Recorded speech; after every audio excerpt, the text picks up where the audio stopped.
Gingernuts has got the lead for AP Boston. Shut the gate in the derby. Gingernuts has dunked them in the derby. Gingernuts is getting tired, but he's got the Rose Hill Guineas won. It's Gingernuts by 2 lengths.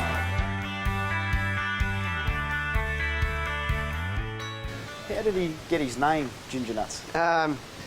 A couple of boys that are involved in the syndicate named him. I believe he was going to be called something else, and when they couldn't get that, he ended up being Gingernuts. And it's been, I guess it's been great for racing. But he's attracted a lot of attention because of his name, and the boys got the hats made back at home, and no, it's worked out really well. It's good to see that he's living up to that hype on the track as well. It's not often that can happen, so he's delivering on both fronts. Yeah, exactly. No, he's obviously he's in great form. We've just got to try and keep him happy and healthy for the next week, and you know, come Saturday, hopefully we're a good chance. How's he come through his run in the Rose Hill Guineas? He's come through really well. He hasn't done a lot since. He's done a little bit of racing now and a bit of travelling, so he's pretty fit in seasons. But he'll have a nice gallop here on the course proper in the morning, and that'll top him off nicely for Saturday. What's your thoughts of the makeup of the Derby? The market's saying he's the horse to beat. Do you think that's justified? Well, I guess off his form, he's won his last 4 in a row, and I guess he's beaten most of the other horses. But look, it's racing, it's a big race, it's Group 1s, you know, they don't give them away. Thought John Snow was very good on Saturday, prized icon, looks like he's going the right way, so it's going to be interesting to see how the track plays, but it's going to be a very good race.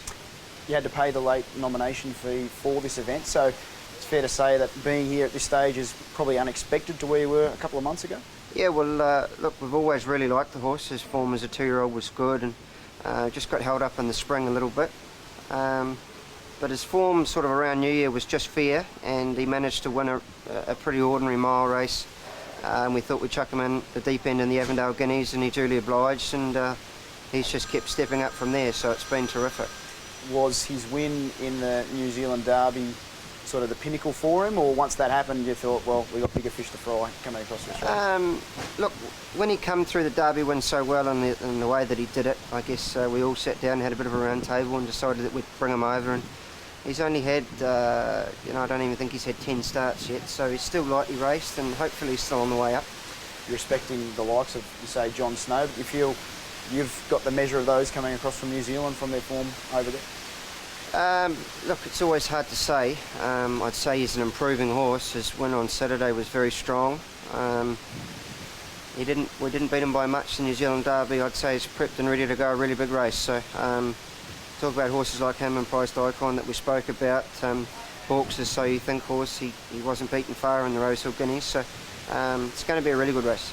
How are you enjoying the experience being here in Sydney? No, it's been good. Good couple of weeks actually. Plenty going on and plenty of socialising. So no, it's been good to get round and meet a few people and everything like that. So certainly an exciting time, but you've always got to get out of bed and come and do the horse as well. Yeah, it must be some sort of satisfaction for yourself to have a horse like him here in a big feature Group 1 like the Derby on Saturday. Oh, it's incredible. Haven't been training very long, and it's been a whirlwind couple of years, so to have a horse good enough to bring over here and be competitive is a huge thrill.